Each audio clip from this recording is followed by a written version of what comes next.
What's up, movie nerds and basketball geeks? Welcome back to Movie Ball. Can you feel the love tonight? I feel like I sing that song like really good. On today's episode, I'll be reviewing the new sequel to one of my favorite movies of all time, Zombieland. Zombieland Double Tap. Does the new sequel disappoint, or is it a worthy addition to the comedy sequel subgenre? The basic synopsis of this follow-up reunites us with Tallahassee, Columbus, Wichita, and Little Rock 10 years later as the zombie apocalypse is still in full force. But when Little Rock decides to run away with a boy, it's up to the rest of the family to go find her. I was pretty worried about what the outcome of a Zombieland sequel could be. I remember like 10 years ago, after the original came out, they were talking about for a few years doing a sequel in 3D because 3D was like such a huge, gimmick at the time, and those plans fell through, and then they years later wound up making like some Zombieland TV show spin-off, which was like apparently like really shitty, and then they were just like, okay, we're done. But just like a year ago, they officially announced Zombieland 2 as a real thing that was happening, and fast forward 365 days later to where we are now, it's in theaters. So it's just crazy how fast this production like really all came together. And I'm happy to report that Zombieland Double Tap is a worthy sequel that knows what it is and delivers on those accounts. For starters, you get the entirety of the main cast back, which isn't hard. There's only 4 main cast members, but to get Emma Stone back, who in the past 10 years since the original Zombieland debuted, she became a 3-time Oscar nominee and an Oscar winner. So it's just crazy to me that this is like a huge actress now that was like, just starting her career off with some silly comedies like Superbad, Easy A, and of course, obviously the original Zombieland. It's just cool that she would want to come back and revisit this world. Also, I noticed that the top of my Coke can, my Diet Coke can, was in the frame, so I'm just going to move that so it's no longer there. But yeah, Diet Coke, I'm on a diet, no sugar, no calories. By next month, I should be skinny. I'll cut this out. And the chemistry of the main group is still great, obviously. I mean, it has to be, right? They were excellent sharing the screen together in 2009, so it only makes sense that another time around, their understanding of each other would remain intact. I was a little worried after 5 minutes into the film, and I know it's only 5 minutes, but still, those first 5 minutes still give you a feel of what the rest of the movie is going to be like, and to me, the jokes were just falling flat, and it felt like it was trying really super hard to remind you of what the original Zombieland encapsulated so perfectly. Eventually, though, the film finds its footing. I was very worried that Zombieland 2 would just be a cheap imitation of the original flick, and it's not. It's an imitation, but it's not cheap.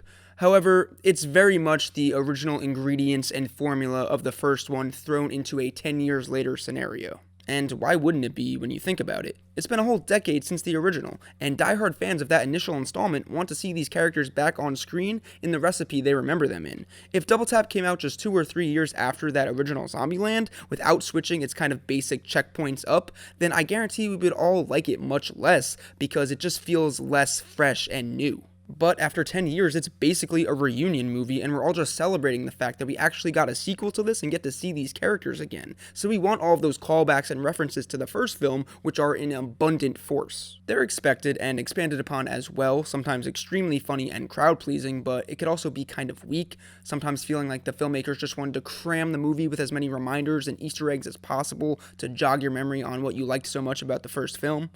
It could be overbearing at points, but at the end of the day, Zombieland 2 feeds you a feast of fan service that is ultimately worth sinking your teeth into. Like I said, at the end of the day, this is what you want from the movie, which also supplies you with some gut-busting laughs, awesome zombie action, and those smaller human moments that make Zombieland Zombieland. I was also a little concerned with what the trailers were showing us. It seemed like they had an abundance of new characters, and I didn't want it to take away from that essence of what the original Zombieland was, just kind of a smaller scale story about a couple of survivors trying to form a family and make it in this, post-apocalyptic world. So I didn't want them to go overboard and just kind of blow up this whole, world that they built. But all these new characters are commendable additions to the film. They don't overstay their welcome, and they're genuinely pretty funny throughout the flick. Much like the original, Double Tap is very fast-paced and quick, although with that first movie, the story just felt more cohesive and like every scene lent to something. Sure, it wasn't the most groundbreaking narrative in the world, it's a zombie movie, but every scene was either plot-driven or gave us those kind of, smaller character moments or fleshed out backstories. This film isn't so much focused on that.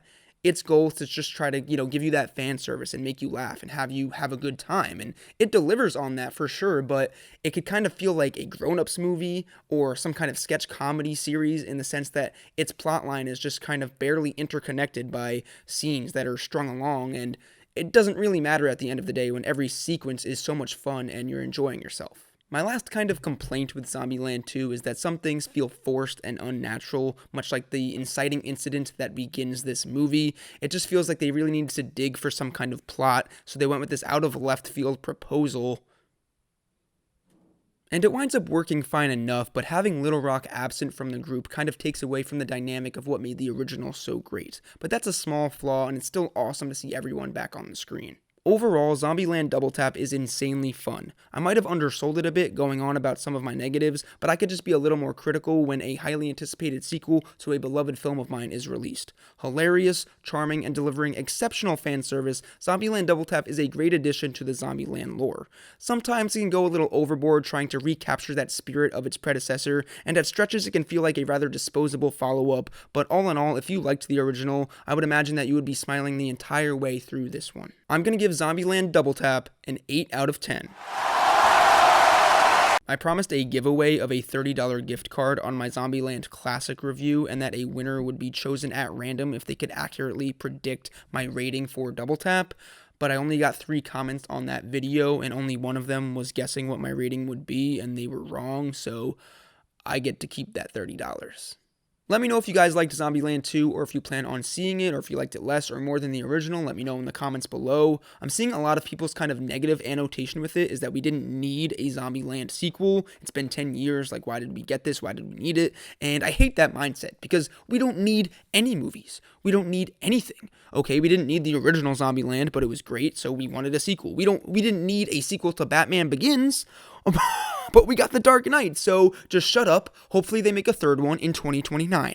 Also, this is a very, very, very minor spoiler for Zombieland 2, so if you haven't seen the movie and you don't want to hear what I'm about to say, just exit the video as you normally would. But I just want to say that they didn't mention anything about Twinkies in this movie. Like, nothing. They referenced so many things from that original flick, and they didn't fucking mention any Twinkies. It was just kind of like upsetting to me because they mentioned so many things and they didn't mention Twinkies. I was a little mad.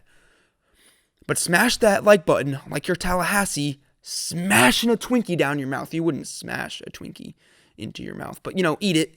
Eat a Twinkie. Smash the like button as if you were eating a Twinkie like Tallahassee would. I don't know. Just smash the fucking like button already. God damn.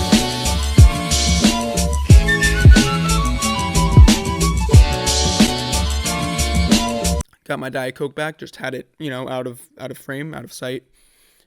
I guess I have to keep that bit in about the Diet Coke now, because then this wouldn't make any sense. So